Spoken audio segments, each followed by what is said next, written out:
ചർച്ചകൾ വളരെ ഇഫക്റ്റീവായിരുന്നു എന്നാണ് ഞങ്ങൾക്ക് തോന്നുന്നത്.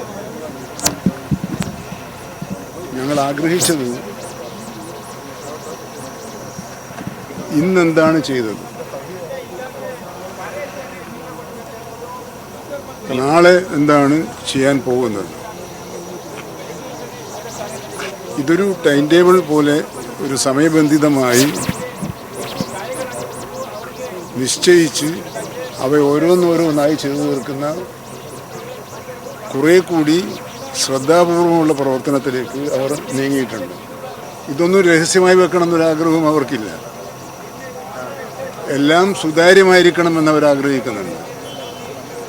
പക്ഷെ അങ്ങനെ അനുവദിക്കുമ്പോഴും ഇവിടെ നടക്കുന്ന റെസ്ക്യൂ പ്രവർത്തനങ്ങൾക്ക് തടസ്സമുണ്ടാകുന്ന ഒന്നും അനുവദിക്കാൻ പാടില്ല.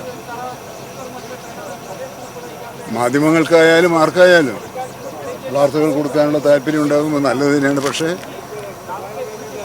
നമ്മുടെ പ്രധാന ലക്ഷ്യം മറന്നു പോകാൻ പാടില്ല. പ്രധാന ലക്ഷ്യം ഈ റെസ്ക്യൂ പ്രവർത്തനം നടത്തുകയും നാം ആകാംക്ഷയോടുകൂടി കാത്തിരിക്കുന്ന അർജുനൻ്റെ കാര്യത്തിൽ സന്തോഷകരമായ ഒരു പര്യവസാനം ഉണ്ടാകണമെന്നതാണ്.